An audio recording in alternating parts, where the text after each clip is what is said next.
Wabarakatuh. Kami dari kelompok 16 ingin mempresentasikan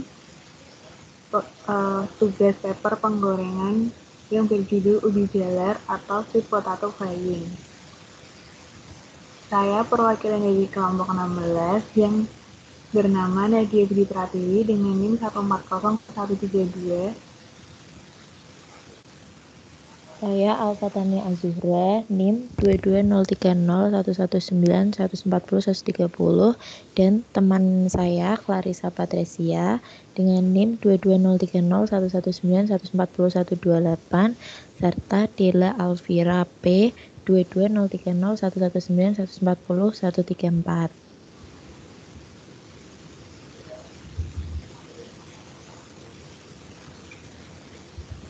Kami akan memulai untuk presentasinya.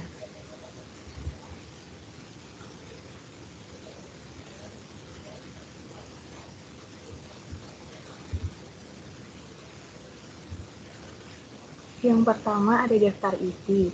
Di daftar isi ini memiliki 3 pembahasan, yaitu yang nomor 1 ada jenis produk pangan, yang kedua ada pembahasan, dan yang ketiga ada kesimpulan.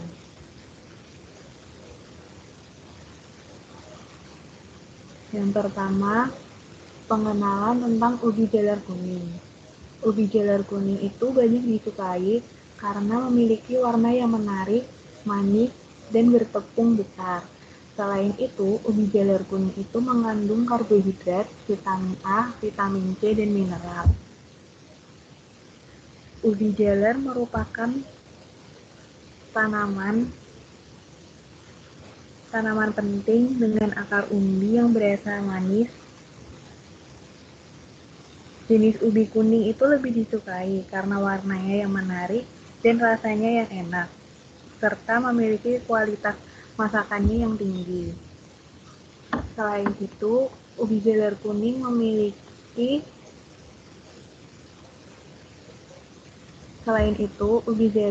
itu tidak semanis dengan jenis ubi-ubi yang lain, seperti ubi putih dan ubi ungu. Ubi jalar Ipomoea batata L, yang merupakan salah satu tanaman palawija, sumber karbohidrat yang cukup potensial dan prospektif sebagai bahan dan diversifikasi pangan.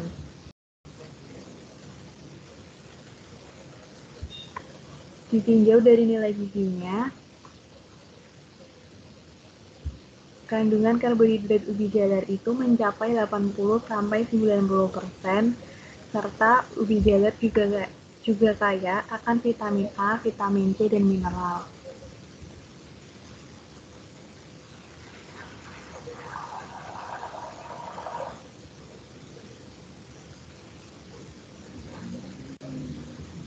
Selanjutnya, dalam penggorengan ubi jalar kuning, perlu ditentukan kondisi, batas konvektif dalam perpindahan kalor dan massa. Salah satu teknik yang bisa dilakukan yaitu dengan cara penggorengan.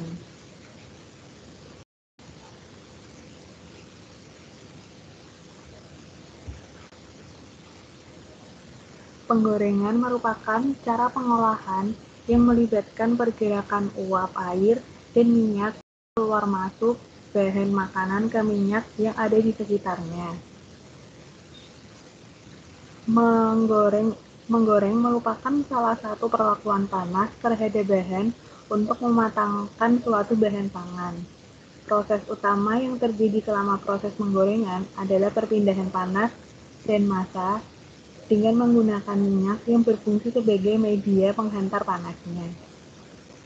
Dalam proses ini, irisan ubi jalar kuning dimasak dengan cara direndam dalam minyak yang dapat dimakan pada suhu antara 150–200 Celcius. Menggoreng merupakan salah satu proses yang sangat bergejolak.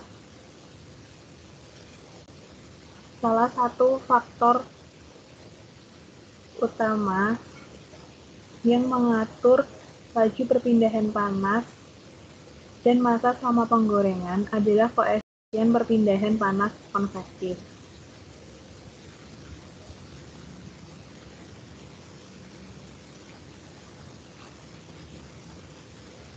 Faktor kualitas produk pangan goreng itu ditentukan oleh suhu, waktu, ketebalan bahan, jenis minyak, perlakuan awal bahan. Suhu. Suhu merupakan tingkatan panas atau dingin suatu bahan. Suhu penggorengan ubi jalar berkisar pada suhu 130, 150, dan 170 derajat Celcius. Suhu merupakan salah satu faktor yang paling mempengaruhi hasil penggorengan pada bahan pangan. Kisaran suhu ini didapatkan berdasarkan percobaan terdahulu oleh peneliti dan temuan terbarunya yang menunjukkan bahwa suhu penggorengan tinggi atau melebihi angka 170 derajat Celcius akan menyebabkan atau meningkatnya kandungan akrilamida yang bersifat karsinogenik.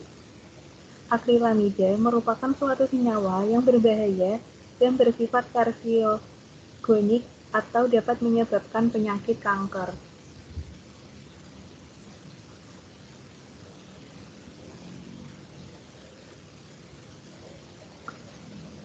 Yang kedua ada waktu. Lama waktu menggoreng ubi jalar yaitu 20 menit. Bahan yang terlalu lama digoreng akan berubah menjadi warna coklat. Lamanya waktu penggorengan merupakan salah satu faktor yang dapat mempengaruhi kualitas dari bahan pangan yang digoreng. Semakin lama bahan pangan digoreng, maka kadar air yang terkandung dalam bahan pangan akan semakin sedikit. Begitu pula sebaliknya. Bahan pangan yang terlalu lama digoreng akan cenderung berubah warna menjadi kecoklatan. Dalam hal ini menunjukkan bahwa adanya reaksi Maillard pada waktu penggorengan yang memanfaatkan gula paradoksi yang terkandung di dalam ubi jalar. Penemuan ini sesuai dengan penelitian yang menunjukkan pengaruh variasi dan genetik kandungan gula pada ubi jalar saat terjadi pencoklatan ketika dilakukan penggorengan.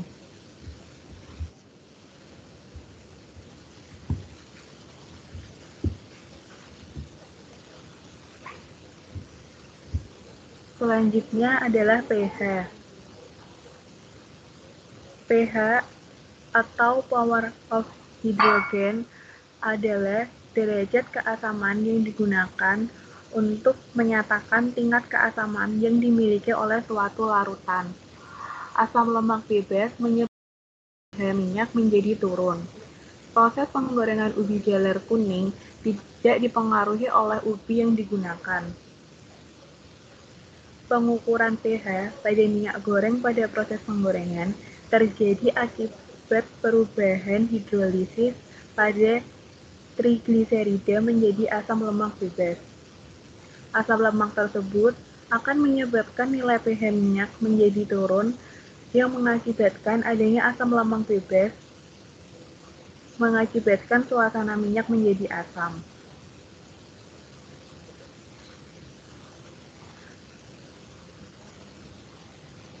Selanjutnya, sweet potato.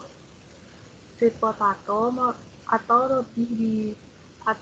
lebih sering disebut dengan ubi jalar mengandungi enzim amilolitik endogen dengan 3 enzim utama adalah amilase, beta amilase, dan fosforilase pati. Ubi jalar merupakan tanaman pangan terpenting ke-6 di dunia dengan hasil tahunan lebih dari 105 juta ton. Negara berkembang menghasilkan sekitar 95% ubi jalar yang terutama tumbuh di daerah tropis, tetapi memiliki kemampuan untuk beradaptasi dengan berbagai kondisi iklim. Ubi jalar bisa digunakan dengan berbagai cara, yaitu direbus, dikukus, dibakar, digoreng, dan dapat diolah menjadi berbagai macam produk.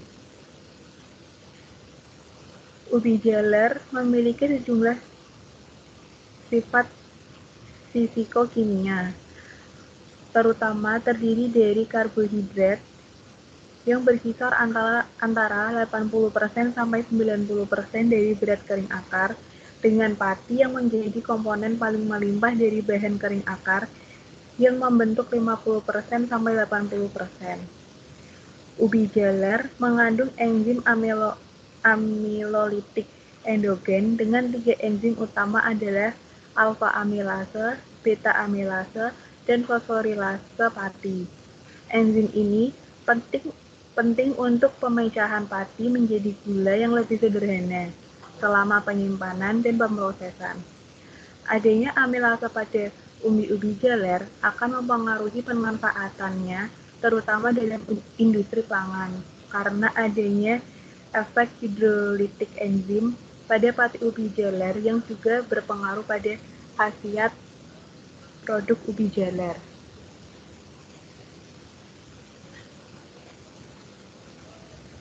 Selanjutnya, kualitas bahan pangan.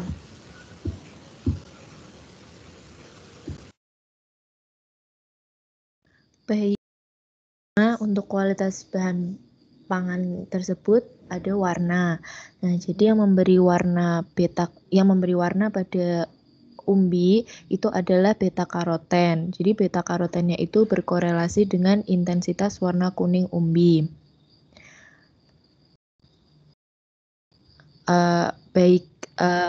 Ubi jalar itu biasanya berwarna kuning. Nah, warna kuning ini dari kandungan beta karoten. Beta karoten itu terkandung sebanyak 3.000 sampai 20.000 mg per 100 gram dari ubi jalar tersebut.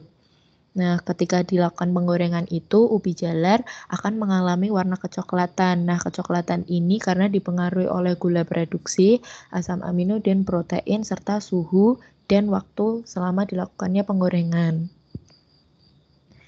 Nah, kemudian ada penelitian juga melaporkan bahwa pencoklatan non-enzimatik itu berkembang lebih cepat pada suhu penggorengan yang lebih tinggi daripada suhu yang lebih rendah. Jadi, mau ubi jalarnya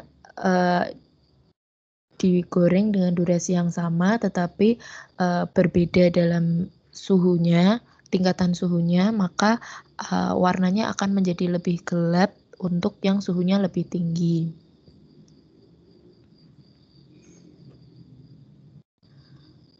Selanjutnya tekstur. Tekstur pada ubi jalar itu bagian luar garing dan bagian dalamnya empuk. Nah, empuk ini disebabkan karena porositas ubi jalar itu tinggi. Jadi semakin tinggi porositas menyebabkan peningkatan aerasi produk dan penurunan kekerasan. Semakin banyak jumlah pori yang dihasilkan, maka semakin seragam penampakannya sehingga tekstur yang dihasilkan juga semakin empuk.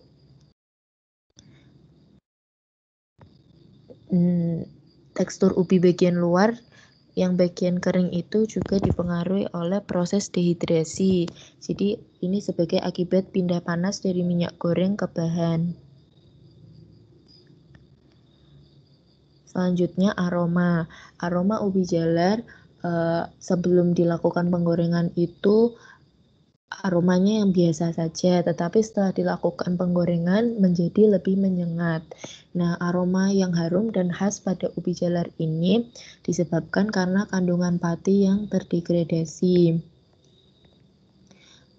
Pembentukan aroma flavor ini disebabkan juga karena kandungan karbohidrat yang terdegradasi pada ubi jalar. Selanjutnya rasa. Rasa manis yang terkandung pada ubi jalar itu dipengaruhi oleh kandungan gula, terjadinya reaksi Maillard saat dilakukan penggorengan, kemudian perbedaan kultivar yang bervariasi itu juga dapat mempengaruhi rasa pada ubi.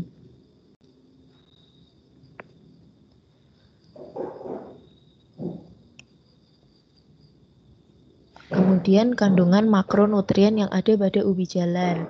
Yang pertama, kandungan karbohidrat pada ubi jalar itu sebesar 80-90%. Selanjutnya protein 1,5 sampai 1,6 gram. Nah, kandungan protein ini sangat rendah, jadi ubi jalar kuning tidak baik apabila dijadikan sebagai sumber protein. Kemudian untuk lemaknya itu normalnya 0,1 gram, tetapi jumlah lemak ini bisa menjadi tinggi atau rendah karena suatu perlakuan. Misalnya apabila diolah dengan cara penggorengan, lemak akan menjadi tinggi karena tambahan dari kandungan minyak yang terserap. Selanjutnya ada vitamin A. Jadi per 100 gram ubi jalar itu mengandung vitamin A sebanyak 14.187 IU dan beta karoten 8.509 mikrogram. Nah, apabila dilakukan penggorengan itu, ubi jalar akan mengalami penurunan jumlah beta karoten menjadi 0,26% selama 15 menit. Selanjutnya, mikronutriennya ada vitamin esensial. Nah, di antaranya itu ada asam pantotenat atau B5, piridoksin atau B6, ada tiamin atau B1, vitamin C, niacin atau B3, serta riboflavin atau B2. Vitamin-vitamin ini tuh berfungsi sebagai faktor pendamping untuk berbagai enzim selama metabolisme. Kemudian ada mineral. Mineral diantaranya ada zat besi, kalsium, magnesium, mangan, dan kalium. Nah, ini sangat penting dalam proses metabolisme enzim, metabolisme protein, serta karbohidrat dalam tubuh. Selanjutnya ada kadar air. Nah, kadar air ini penguapan air terjadi karena suhu minyak sebagai media menggoreng melebihi titik didih air sehingga air dalam bahan menguap. Semakin tinggi suhu penggorengan itu, maka semakin banyak kadar air yang akan menguap pada bahan. Selain itu juga mempengaruhi kadar air ini tuh ada lama waktunya penggorengan. Yaitu misal pada 120 detik pertama terjadi penguapan air secara cepat yang kemudian dilanjutkan dengan perlahan pada detik selanjutnya. Yang selanjutnya, jumlah penyerapan minyak yang terserap pada ubi jalar. Semakin lama waktu penggorengan itu dan semakin tinggi suhu minyak goreng, semakin banyak minyak yang akan terserap ke dalam ubi jalar kuning. Hal ini disebabkan semakin banyak air yang teruapkan, maka semakin besar rongga atau ruang kosong yang dapat terisi oleh minyak sebagai media penggorengnya.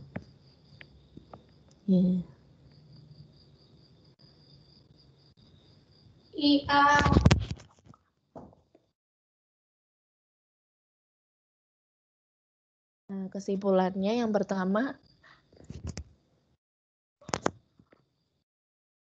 ubi jalar termasuk sumber karbohidrat.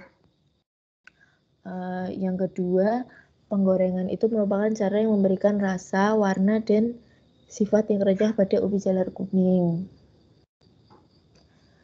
Sekian dari kami. Terima kasih. Lebih kurangnya mohon maaf. Wassalamualaikum warahmatullahi wabarakatuh.